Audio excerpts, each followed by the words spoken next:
गरीब की शादी। शशि की सौतेली माँ ने उसकी शादी की तो बड़े घर में, लेकिन पति कोई काम न करता।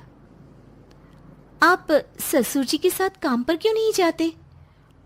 हाँ जाऊंगा, लेकिन कल से। आज जरा मैं दोस्तों के साथ घूमने जा रहा हूँ। शशि के दो बच्चे होते हैं, लेकिन रमेश का हाल वैसा का वैसा ही रहता है। एक दिन, सुनिए ना, बच्चा रो रहा है, इसके दूध के लिए पैसे नहीं है। अरे तो पिताजी से ले लो ना। क्यों? अगर आप में कमाने की क्षमता नहीं थी तो शादी क्यों की? तभी घर आई बड़ी ननद बोल पड़ती है। आहा हा हा, तुम्हारी माँ को साफ साफ कह दिया था कि लड़का ना कमाता है ना कभी कमाएगा। हम चार चार बहनें हैं इसका ख्याल रखने के लिए, और पिताजी का इतना सारा पैसा, तुम्हें किस चीज की कमी रखी है? लेकिन थोड़े ही सालों में तकदीर बदल जाती है। शशि का ससुराल गरीब हो जाता है। सब बिकने के बाद शशि अपने पति, बच्चे और सास के साथ किराए के मकान में आ जाती है। मैं कोई नौकरी करना चाहती हूँ दीदी। अरे इतने बड़े घर की बहू थी शशि, तुम नौकरी करोगी? नहीं नहीं नहीं नहीं। नहीं करूंगी तो घर कैसे चलेगा? बच्चों को भी तो पालना है ना। तभी शशि का भाई आ जाता है। शशि, ये ले राशन का सामान, किसी भी तरह की कोई भी जरूरत हो तो बताना। भाई, अब मैं नौकरी करूंगी। देख बहन, वैसे तो मैं तेरे साथ हूं, लेकिन हाँ, मैं ये भी चाहता हूं कि तू अपने पैरों पर खड़ी हो जा। शशि को एक प्ले स्कूल में छोटे बच्चों को संभालने की नौकरी मिल जाती है। एक दिन, शशि, मेरे स्कूल को अब तुम संभाल लो। मैं कुछ दिनों के लिए अपने बेटे के पास जा रही हूं। लेकिन प्ले स्कूल अकेले मैंने कभी नहीं संभाला है। अब ये सब मैं नहीं जानती। इतने महीनों में तूने जो देखा, बस पूरे आत्मविश्वास के साथ उसे करना।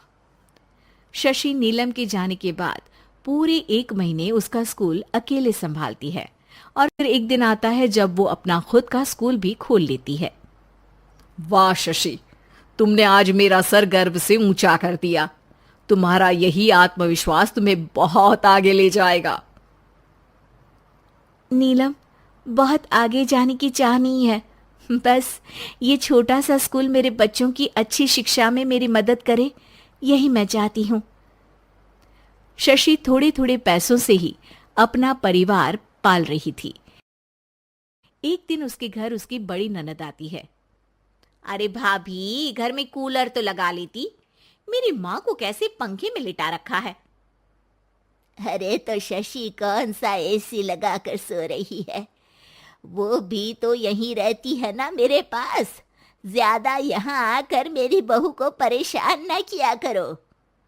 हाँ हाँ, मुझे भी शौक नहीं है इस छोटे से घर में आने का।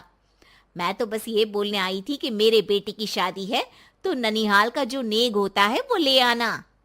हाँ हाँ, जितना बनेगा कर देंगे, और ना हुआ ना तो वो भी नहीं करेंगे।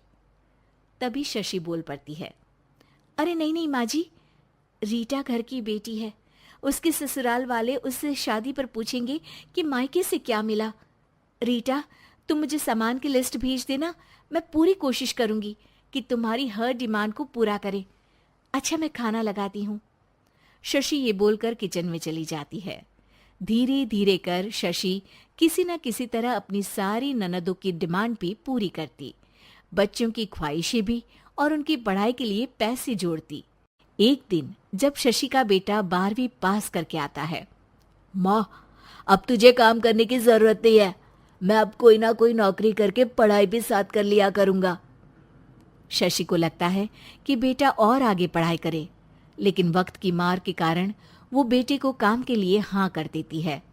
अब बेटा एक बैंक में चपरासी बन जाता है।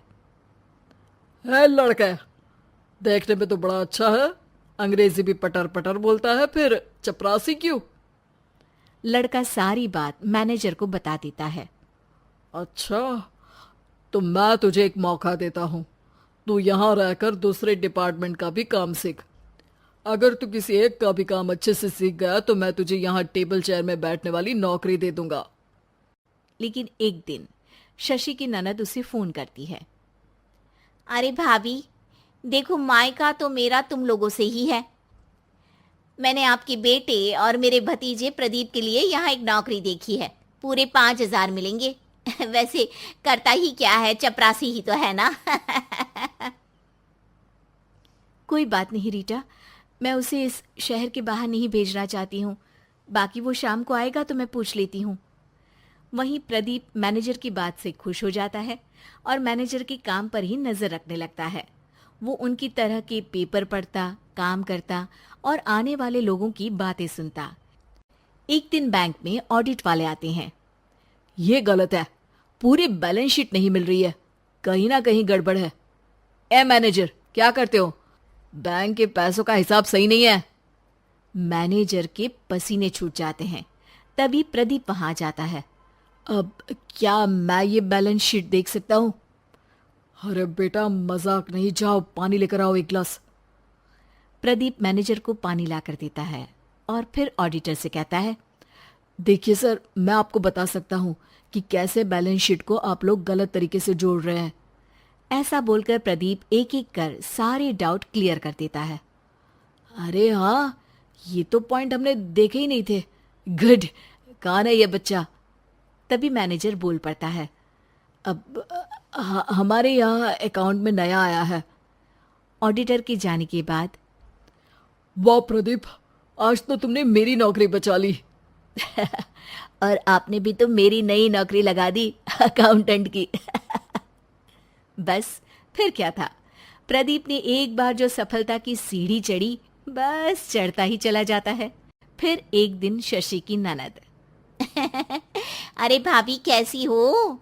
घर को तो बड़ा ही सुंदर चमका रखा है। अरे बेटी, कैसे आना हुआ? तू तो इस छोटे से घर में आना भी नहीं चाहती थी, कोई खास काम है क्या?